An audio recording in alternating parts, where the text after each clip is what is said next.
Au nom de Dieu, le clément, le miséricordieux. Ô Allah, comble Sayyidina Muhammad sallallahu alayhi wa sallam par tes salutations et tes bénédictions. Allah Tout-Puissant a dit, ô vous qui croyez, si vous faites triompher la cause d'Allah, il vous fera triompher et raffinera vos pas. Les musulmans vivent aujourd'hui dans le monde islamique dans un état de faiblesse, de misère et de soumission. Ce n'est pas surprenant, car la loi de Dieu est claire et explicite, et Dieu ne fait de faveur à personne. L'islam tout entier est constitué de lois pour le bien de la nation et de l'humanité entière. Mais nous allons prendre 2 lois seulement comme exemple. La première loi, la parole d'Allah, subhanahu wa ta'ala, elle dit « Et quiconque se détourne de mon rappel, sa vie sera une vie de misère. » La deuxième loi est la parole de Omar ibn Khattab qui dit « Quiconque cherche l'honneur en dehors de l'islam, Allah le rabaissera. » Donc, il est impossible pour celui qui s'éloigne de Dieu de jouir de la santé et de la tranquillité d'esprit. Même si sa richesse augmente, sa santé se renforce et son pouvoir et son autorité s'étendent, cela parce que la sérénité et le bonheur se trouvent dans la rencontre avec Dieu, son obéissance et son invocation, et non dans l'éloignement de lui et de la guerre contre lui par les péchés. Et aujourd'hui, les musulmans sont fascinés par l'Occident. Ils en ont fait des égaux à côté de Dieu. Alors Dieu a laissé les tyrans s'en prendre à eux. Ils ont pris ce qu'ils avaient entre les mains et les ont humiliés. Dans notre histoire, nos ancêtres sont un bon exemple. Ils obéissaient à Dieu et étaient fiers de leur islam, alors ils sont devenus les maîtres du monde et les têtes de l'Orient et l'Occident se sont inclinés devant eux. Dans l'histoire islamique, nous trouvons que les musulmans, dans presque toutes leurs guerres, étaient peu nombreux et armés d'armes simples. Ils fabriquaient même leurs boucliers qu'ils utilisent pour se protéger des coups de l'épée à partir des palmes, des plantes comme les palmes de palmier et au lieu du fer. Pourtant, ils remportaient toujours des victoires contre les armées massives, des armes dévastatrices et des armures de fer. Le secret de leur succès réside dans leur confiance en Dieu. Lors de la bataille de la tranchée, le nombre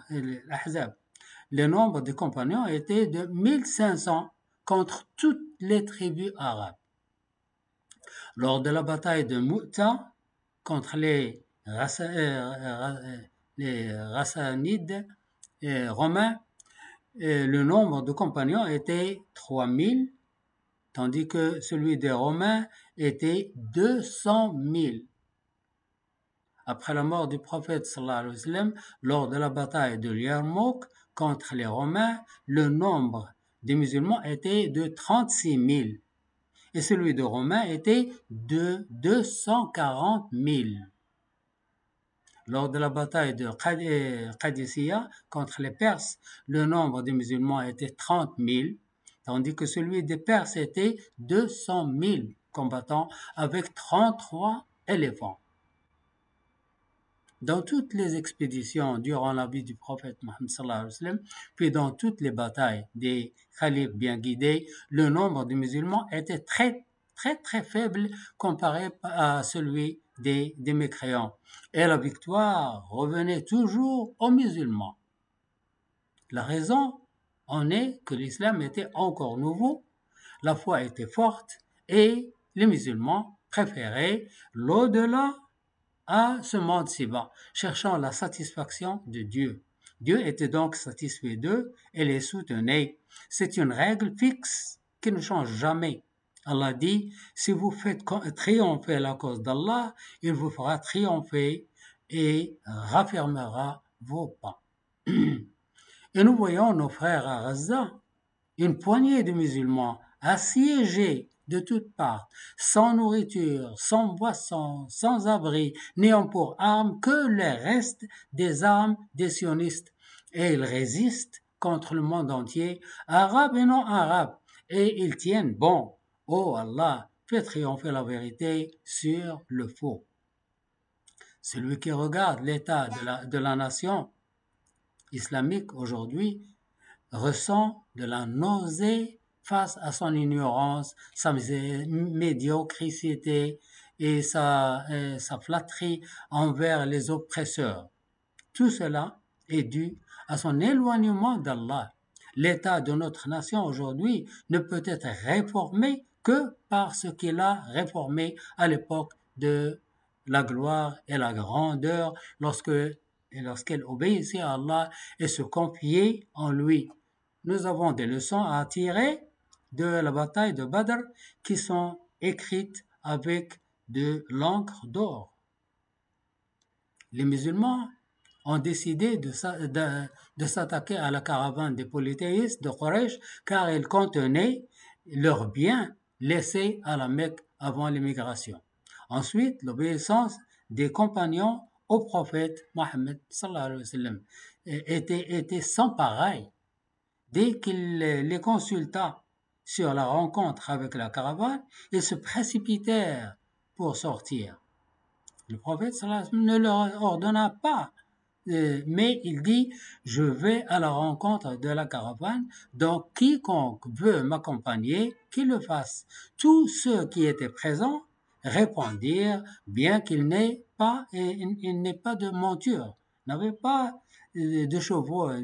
Elle répondait. Ils étaient 313 et avaient deux chevaux, 313, le nombre des musulmans, et ils avaient 2 chevaux. Cela signifie qu'ils sont sortis pour combattre à pied.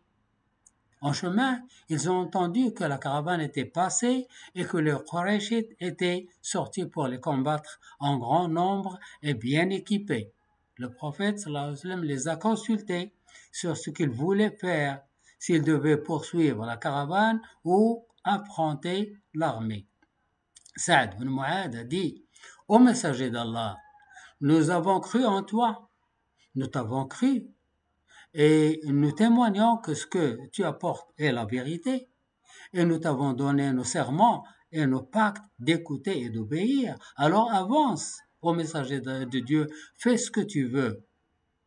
Je jure par celui qui t'a envoyé avec la vérité, si tu nous avais fait traverser cette mer, nous l'aurions traversée avec toi. Aucun homme parmi nous ne serait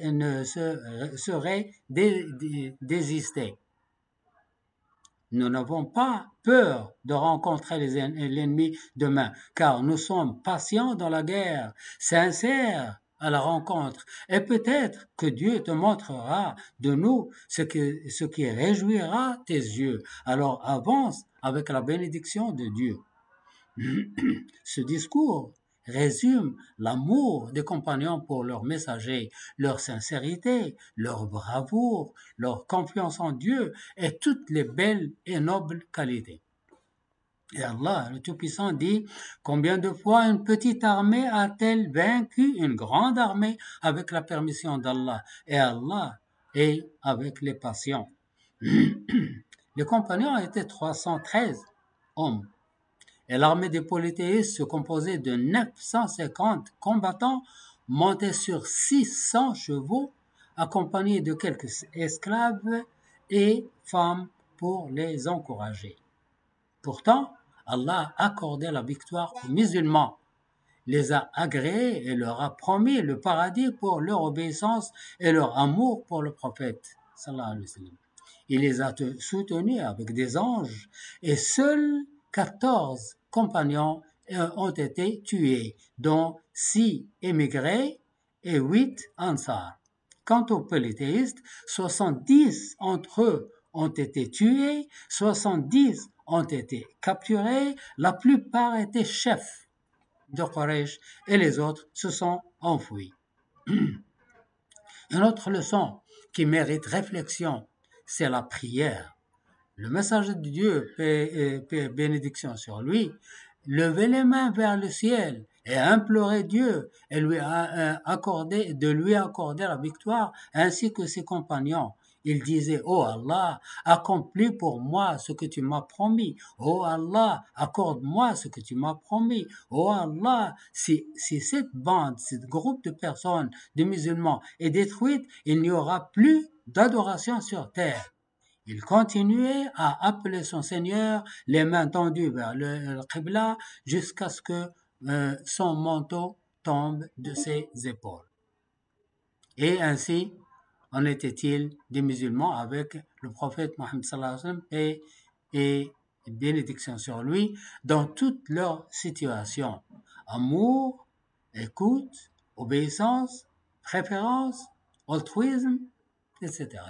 Le résultat fut une victoire dans tous les domaines et une gloire telle que le prophète sallallahu alayhi wa sallam, paix et bénédiction sur lui, a dit « J'ai été soutenu par la terreur ».